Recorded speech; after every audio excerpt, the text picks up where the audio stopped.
دیے تھے، ہر قسم کی خوب خرابیاں ان میں تھی بیچاروں اس دور کی، سمجھ لو۔ تو وہ چلے جا رہے، راستے میں ایک ورقہ ملا انہیں، اس کو انہوں نے اٹھا لیا، کوئی نہیں دیکھ رہا سوا خدا کا، دیکھا اس پر سب پڑھ لو کیا لکھا ہوا، بسم اللہ، آگے پڑھ لو، بسم اللہ الرحمن الرحیم، اس پہ لکھا ہوا، اور یہ قرآن کریم کی آیت شریف ہے،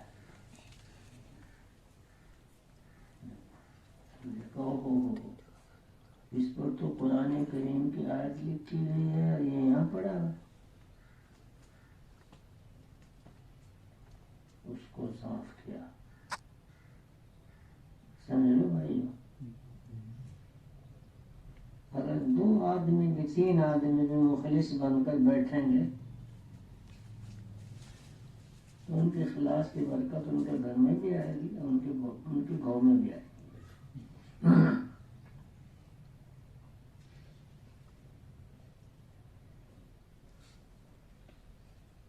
یہ تو سلسلہ شروع سے چلتا آ رہا ہے، طالبین ہوں، شائقین ہوں، اور دین کی عظمت اور طلب لے کر آؤ،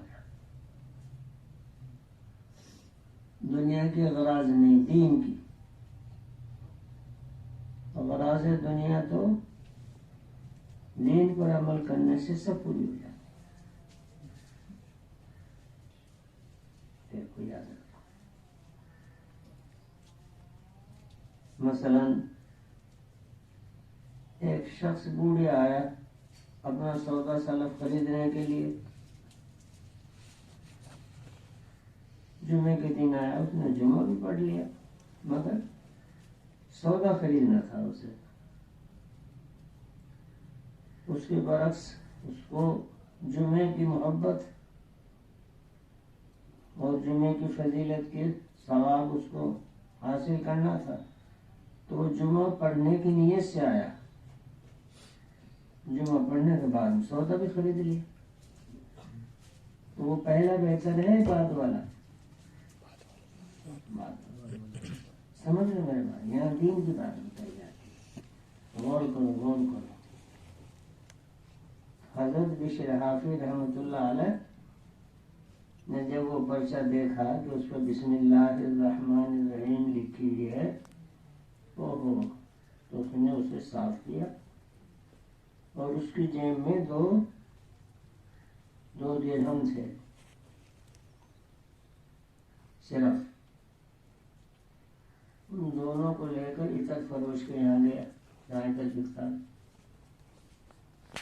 اور مشک عنبر عود کا عطر خریدا اس نے، تینوں ملا کر، اور اس ورقے پر جس پر بسم اللہ الرحمن الرحیم لکھی ہوئی تھی اس پہ دونوں طرف مل گیا۔ اس پر کیا لکھا ہوا تھا کاغذ پر؟ اللہ کا کلام۔ سن لو میرے بھائیو، بہت دور ہو رہے ہیں، دین سے محبت نہیں، دین کی عظمت نہیں، ہمہ وقت دنیا کے تذکرے ہیں، تبصرے ہیں، حل کچھ نہیں ان کا۔ اگر کوئی بیمار ہے تو اس کا بیماری کے ہر وقت تذکرہ ہے، اس سے حل کیا ہوتا ہے؟ بیمار اگر ہے تو علاج کرا لو، دوائی کھاؤ وقت پر، اللہ سے قرآن کریم پڑھ کر، استغفار پڑھ کر، دروشی پڑھ کر، نفلیں پڑھ کر اللہ سے رو کر دعا مانگو، یا اللہ یہ بیماری تیری طرف سے آئی ہے، اور بیماری مومن کے لیے نعمت ہے، مگر اس بیماری کو میری، اس نعمت کو میری صحت والی نعمت سے بدل دے، تاکہ میں دین کا کام بھی خوب کروں، اور گھر کے کاروبار میں بھی بچوں کے لیے روزی بھی کماؤں، اور جو جلد فرد کے کام ہوں گے اللہ ان کو بھی میں خوب کروں گا، اور ضرورت مندوں کی حاجت بھی پوری کرو. تو نیت اگر یہ کر رکھی اس نے تو پھر چاہے اللہ تعالی حکمت سے اس کو ویسے ہی رکھے مگر اس کو ثواب ملتا رہے گا. بیماری کا ثواب جو مرتبہ اس کا بلند ہو رہا ہے اس پر وہ بھی ملے گا، بشرطے کہ وہ نماز کا پابند ہو، لا یعنی باتوں سے بچنے والا ہو، اور ہر برائی سے اچھائی کی حالت میں بھی اور برائی کی حالت میں بھی بچنے والا. حدیث شریف میں آتا ہے مومن کے اگر کانٹا بھی لگ جاتا ہے اور اس پر یہ انا للہ و انا الیہ راجعون پڑتا ہے تو اسی پر اللہ تعالیٰ اس کے درجے بلند فرماتا ہے. حالانکہ کانٹا کو اپنے اختیار سے نہیں لگا، وہ تو اتفاق سے لگ گئے. ٹھوکر بھی لگ جاتی ہے، اس پر اس نے انا للہ و انا الیہ راجعون پڑھا تو اس پر حق تعالی شان ہو اسی پر اس کا مرتبہ بلند فرماتے ہیں. بھائیوں غور کرنے کی بات ہے، ایمان کی برکت سے اور اسلام کی تعلیم سے اگر ہم سے کھانا بھی آ گیا ہے تو اسی پر اللہ تعالیٰ ثواب عطا فرما. حلق پیٹ ہمیں بھرنا ہے. مثلا آپ نے پانی پیا، پیاس لگی ہوئی تھی، گلاس ہاتھ میں لیا، اللہ کی نعمت سمجھ کے اس کو 3 سانس میں پیا آپ نے اطمینان سے، الحمدللہ کہا، سبحان اللہ کہا، تو حالانکہ پانی بھی اللہ کے بنائی ہوئی چیز ہے اور پیاس کا تقاضا ہمارا ہوا ہے، یہ تو انسانی تقاضا ہے، تو بسم اللہ پڑھ کے پانی پی لیا، الحمدللہ کہہ کے اس کو فارغ کر دیا. اس پانی کا پینا بھی مومن کے لیے ثواب ہے اور جنت ملے گی اس کے بدلے میں.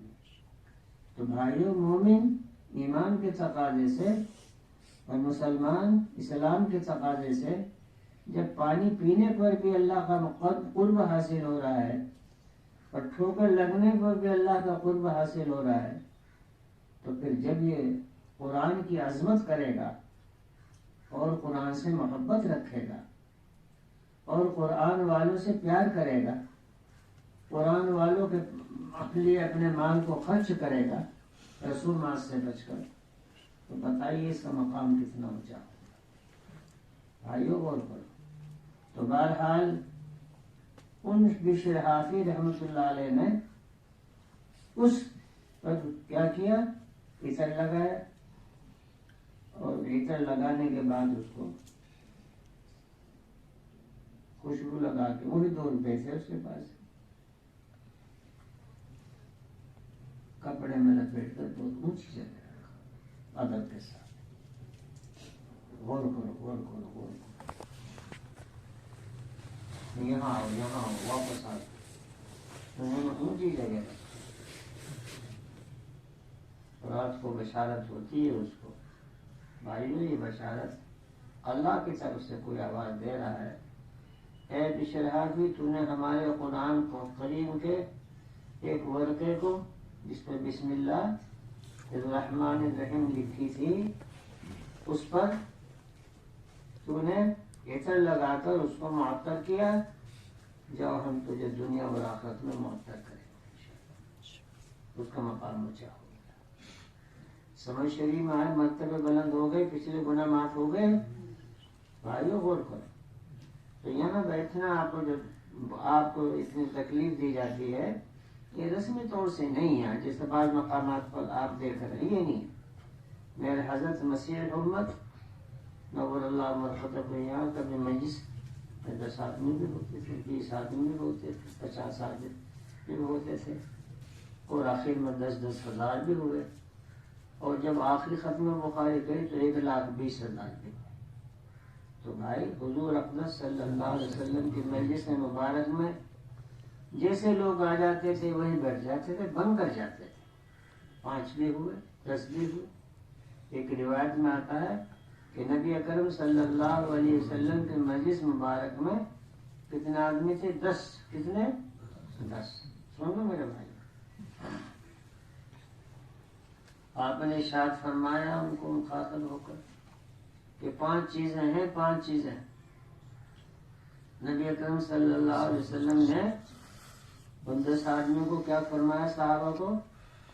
سنو بھائی غور سے، یہ قصہ کہانی نہیں ہے، 5 چیزیں ہیں، یہ سنو، اپنی بیویوں کو بتاؤ جا کر، اپنے اولاد کو بتاؤ جا کر، اپنے بھائیوں کو بتاؤ جا کر، اس سے جب فرنا مننے کا مطلب یہ ہوتا ہے کہ یہاں آ کر آپ نے وہ باتیں ذہن میں جو حدیث کی روح سے ہیں، قرآن کے مطابق ہیں، شریعت کے مطابق ہیں، اسلام کی تعلیم کے مطابق ہیں، بتقاضا ایمان ہیں، سمجھو تو ان کو. تو 5 چیزیں فرمایا، 5 چیزیں ایک بتا رہا ہوں ان سے. 5 چیزیں ہیں. 10 کتنے صحابہ ہیں اب؟ 10. اچھی 5 باتیں بتا رہے ہیں. 5 چیزیں ہیں کہ ان سے میں خدا کی پناہ چاہتا ہوں. کون چاہ رہے پناہ؟ غور کرو، غور کرو، فکر کرو، امتی غور کرو، فکر کرو. ہمیں تو رونا جانا چاہیے تھا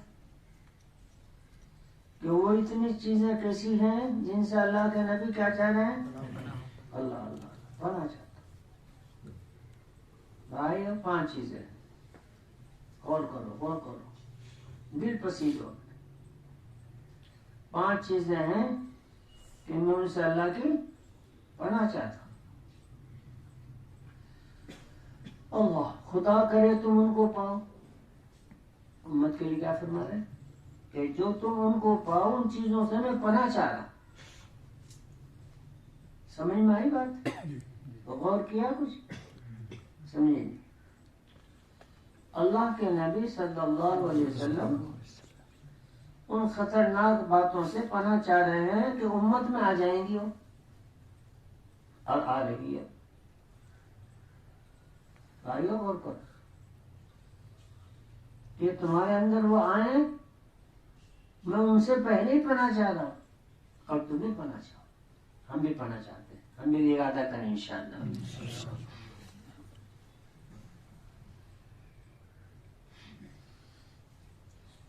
تو کتنے آدمی تھے؟ 10.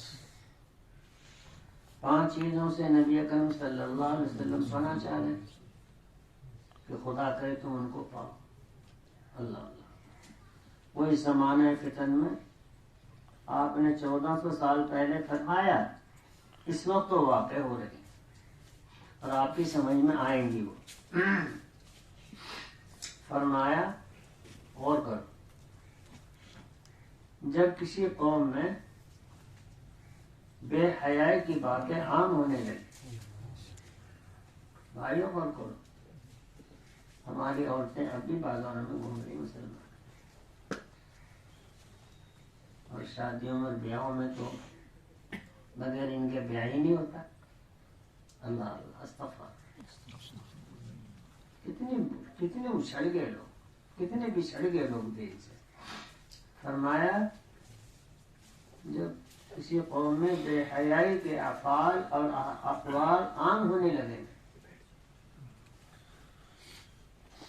میں آپ سے معلوم کرتا ہوں، احوال بھی ہیں، اقوال بھی ہیں. گالی دے رہے ہیں، کیا بے حیائی نہیں ہے؟ دیکھو اللہ اللہ. اور بہت سارے گناہ کھلم کھلا کر رہے ہیں، عورتیں بھی کر رہی ہیں، مرد بھی کر رہے ہیں. جوان عورتیں مردوں کی،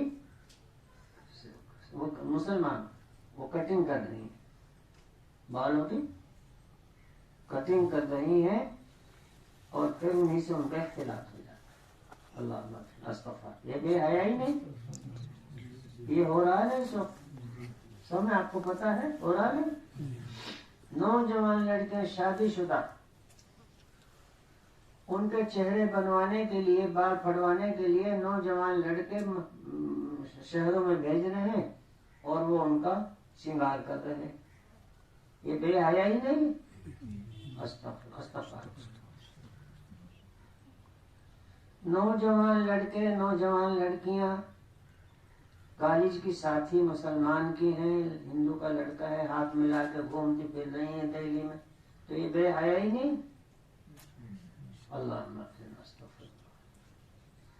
ہمارے گھر میں عورتیں، ایک سبزی فروش کھڑا ہے، اسی کے پاس کھڑی کھڑی مذاقیں کر رہی ہیں، اس سے ہنس رہی ہیں، تو یہ بے حیا ہی نہیں؟ اللہ استغفر، یہ دور اس وقت آ رہا ہے نہیں، اس سے ہمیں بچنا ہے۔ تو استغفر بھائی، روٹی تو سبھی کھاتے ہیں، اس کو تو عادت تو اللہ نے کیا ہے، مگر اللہ کے بن کر کھاؤ نا بھائیو، غور کرو غور کرو۔ تو نبی کریم صلی اللہ علیہ وسلم نے ارشاد فرمایا کہ جب جس قوم میں بے حیائی کے احوال اور اقوال اور افعال عام ہونے لگیں گے، اللہ اللہ اللہ، ہماری لالی لگاتی ہیں عورتیں، کریم لگاتی ہیں، بال بہتی ہیں، اور بازاروں میں اجنبی آدمیوں کے سامنے اپنا سودا خریدتی ہیں، یہ بے حیا ہی نہیں؟ بولو سمجھ شریف۔ اور نبی اکرم صلی اللہ علیہ وسلم کیا فرما رہے ہیں کہ جس قوم میں بے حیائی کے افعال اور احوال عام ہونے لگیں گے، تو فرمایا سمجھ لو سبق کو اچھی طرح، اپنی لڑکیوں کو، اپنی بیویوں کو وہاں سے بچاؤ نا جہاں سے بچنے کا حکم ہے، کیوں بھیجے ان کو؟ بازار میں ہماری عورتیں سودا خریدتی پھر رہی ہیں، اللہ اللہ اللہ، جبکہ سگے تایا کا لڑکا اور سگے چچا کی لڑکی بالغ ہیں دونوں، تو شرعی اعتبار سے، اسلام کی تعلیم میں، ایمان کی تقاضے سے، نبی امتی ہونے کے ناطے سے اس پر پردہ واجب ہے کہ نہیں؟ کیوں؟ کیونکہ نکاح آپس میں دونوں کا جائز ہے کہ نہیں؟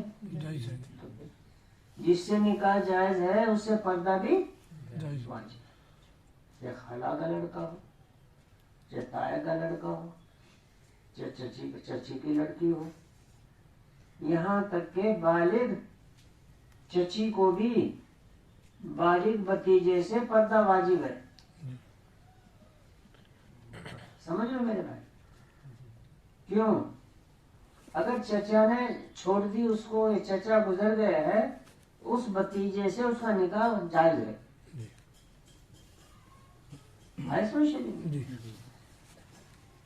مامی کے لیے بھی بالغ بھانجے سے پردہ واجب ہے، پھوپھی کے لیے نہیں، خالہ کے لیے نہیں، سمجھ شریف آئی نا؟ تو اس لیے میرے بھائیوں، نبی کرم صلی اللہ علیہ وسلم نے ارشاد فرمایا جب بے حیائی کے افعال عام ہونے لگیں گے تو وہ قوم ایسے بیماریوں میں، سن لو بھائی، ایسی بیماریوں میں، ایسے مرضوں میں مبتلا ہوں گے جو اس زمانے کے ڈاکٹر اور حکیم بھی عاجز آ جائیں گے۔ یہ ہو رہا نہیں ایسا؟ پہلے بھی بخار چڑھتے تھے، الحمدللہ میری 86-87 سال کی عمر ہے، یہ بات نہیں، پہلے بھی چڑھتے تھے، 47 سے پہلے بھی بخار چڑھا تھا، نہ کوئی حکیم تھا، کہیں ایک آدھا حکیم تھا ہمارے علاقے میں کھجراور میں، بس بخار چڑھا، ادرک کی چائے پلا دی، ٹھیک ہو گیا۔ ادرک کی چائے کی پتی تو گھروں میں ہوتی ہی نہیں تھی، کسی کو ہوتی تھی، مانگ کے پکا بندے وہ بوس کے چائے کی پتی اس سے لیا۔ ادرک البتہ گھر میں رہتا تھا، ادرک بھی استعمال ہوتا تھا، لہسن بھی استعمال ہوتا تھا، لہسن میں بھی بہت خصوصیت اچھی ہیں، اور ادرک، لہسن، پیاز وغیرہ بھی بہت اچھی چیز ہے، تو یہ شروع سے چلا آ رہا ہے آیت میں شریف میں۔ اسی لیے میرے بھائیوں، تو ایسے مرض میں مبتلا ہو رہے ہیں کہ یہاں سے جواب دے دیا، وہاں سے جواب دے دیا، وہاں سے جواب دے دیا، تو کہیں علاج ہی نہیں ہے۔ اور اس کا سبب کیا ہوا؟ بے حیا۔ ہمارے سامنے جمنا نگر میں صرف مشن ہاسپٹل تھا، بس اس کے یہاں جانا ہے۔ میرا بچہ بیمار ہو گیا تھا، وہاں داخل کیا تھا، ٹیٹنس ہو گیا تھا۔ وہ اچھا بڑا ہاسپٹل تھا، بڑا ڈاکٹر تھا، شرما تھا اس وقت۔ تو بہرحال زندگی اس کی پوری ہو گئی، کوئی بات نہیں، اللہ نے بلا لیا اس کو۔ میں نے حضرت سے میں نے خط لکھا، میں نے حضرت مسیح الامت پر کہ حضرت مجھے اپنے بچے سے بہت محبت تھی، اور ان کے اساتذہ کو بھی ان سے بہت محبت تھی، اور ایسا تھا، کبھی جھوٹ نہیں بولا، کبھی گالی نہیں دی، کبھی چوری نہیں کی، اور نماز کا بھی پابند تھا، تراویح بھی پڑھتا تھا، اور ماشاءاللہ مسجدوں میں نماز پڑھتا تھا، جبکہ وہ زیادہ عمر 12 سال کا تھا، 18 پاروں کا حافظ تھا، سب یاد بہترین تھے، قاری صاحب کہتے تھے ان کو اچھے لوگ۔ حضرت اس کا انتقال ہو گیا، اور مجھے اس کی جدائی کا بہت غم ہے۔ ان کی امی کو بھی ہے، ان کی بہنوں کو بھی ہے، مجھے زیادہ رو رہا ہے۔ اس وقت تو اللہ تعالیٰ نے صبر عطا فرما دیا۔ تو میرے حضرت نے خط لکھا، بھائی وہ ولی صفت بچہ تھا، اللہ تعالیٰ آپ کو صبر جمیل عطا فرمائے، اور آخرت میں وہ آپ کے کام آئے گا انشاءاللہ۔ تو مجھے اپنا میرے حضرت نے فرمایا انشاءاللہ آخرت میں کام آئے گا۔ تو مجھے یہ خط ہوتا ہے جب میں کبھی رات کو سوچتا ہوں اپنی زندگی کو پڑے ہوئے رضائی میں، یا اللہ میرا ایمان پر خاتمہ ہو جائے، میرا بچہ تو آخرت میں گیا ہوا ہے انشاءاللہ، تو میرا کام تو آئے گا انشاءاللہ۔ اور پھر میں بعد مرتبہ اس کو یاد کر کے کہ تو بیٹا میں تجھے ثواب پہنچا رہا ہوں تو میرا کام آنا، تو اللہ سے مانگ رہا ہے نا میں، سمجھیے اس مطلب۔ تو بھائیو، یہ بے حیا کے افعال، کھلم کھلا داڑھی منڈوا رہے ہیں، انگریزی بال کٹوا رہے ہیں، ٹخنے سے نیچے پائجامہ چل رہا ہے، یہ بے حیائی نہیں ہے، یہ فسق نہیں، فجور نہیں، جھوٹ بول رہے ہیں، ہیرا پھیری کر رہے ہیں، یہ سارے بے حیائی کے فعل، انشاءاللہ ہم توبہ کریں۔ اللہم استغفر یا اللہ جو بات ہے۔ ہاں تو دیکھو بشر حافی رحمۃ اللہ علیہ نے